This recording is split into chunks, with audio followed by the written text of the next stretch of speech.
ಕುಮಾರಣ್ಣವರಿಗೆ ಇವತ್ತು 66ನೇ ವರ್ಷದ ಹುಟ್ಟುಹಬ್ಬಗಳು ಶುಭಾಶಯಗಳು ಕೋರ್ತೇನೆ. ಏನಪ್ಪ ಅಂದರೆ ಮೂಲತಃ ನಾನು ಸುಧಾ ಪಾಂಡವಪುರ ತಾಲೂಕು ಮಂಡ್ಯ ಜಿಲ್ಲೆದವನು. ಇವತ್ತು ಕುಮಾರಣ್ಣ ಏನಪ್ಪ ಅಂದ್ರೆ ಮಂಡ್ಯ ಜಿಲ್ಲೆಗೆ ಇವತ್ತು ತುಂಬ ಅಭಿವೃದ್ಧಿ ಕಾರ್ಯಕ್ರಮಗಳು ಮಾಡಿದ್ದಾರೆ. ಇವತ್ತು ಸಂಸದರಾಗಿದ್ದಾರೆ ಮತ್ತು ಬೃಹತ್ ಮತ್ತು ಕೈಗಾರಿಕಾ ಅಭಿವೃದ್ಧಿ ಸಚಿವರು ಆಗಿದ್ದಾರೆ.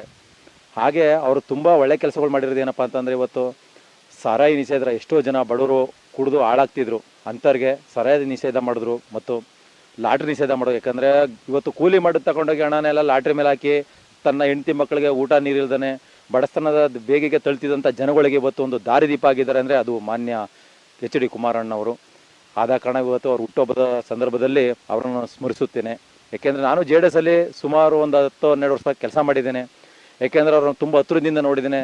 ಹಾಗೆ ನಮ್ಮ ಪುಟ್ಟಜಣ್ಣವರಿಗೆ ಸುಧಾ ಅವರು ಹೆಚ್ಚಿನ ಆತ್ಮವಿಶ್ವಾಸವನ್ನು ನೀಡಿ ಅವರಿಗೆ ಬೇಕಾದಂಥ ಮಂಡ್ಯ ಜಿಲ್ಲೆಗೆ ಅನುದಾನಗಳನ್ನು ಕೊಟ್ಟು ಅವರು ಮುಖ್ಯಮಂತ್ರಿ ಆದ ಸಂದರ್ಭದಲ್ಲಿ ತುಂಬ ಅಭಿವೃದ್ಧಿ ಮಾಡಿದ್ದಾರೆ. ಹಾಗೆ ಮಂಡ್ಯ ಅಂತ ಅಲ್ಲ, ಇಡೀ ಕರ್ನಾಟಕದಲ್ಲಿ ಪ್ರತಿಯೊಂದು ಜಿಲ್ಲೆಗೂ ಸುಧಾ ಅವರು ಅನುದಾನಗಳನ್ನು ಬಿಡುಗಡೆ ಮಾಡಿ ಇವತ್ತು ಬಡವರ ಪರ ನಿಂತಂಥ ಮಣ್ಣಿನ ಮಗ ಅದು ಎಚ್ ಡಿ ಕುಮಾರಣ್ಣ ಅಂತ ಹೇಳ್ತಾ ಈ ಮಾತನಾಡಲು ಇಷ್ಟಪಡ್ತೇನೆ ಸರ್. ಹಾಗೆ ಈ ಸಂದರ್ಭದಲ್ಲಿ ತಾಯಿ ಚಾಮುಂಡೇಶ್ವರಿ ಆಯುಸ್ಸು ಆರೋಗ್ಯ ಭಾಗ್ಯವನ್ನು ಕೊಟ್ಟು 100 ವರ್ಷ ಕಾಪಾಡಲಿ ಎಂದು ಆಶಿಸ್ತೇನೆ ಸರ್. Thank you sir.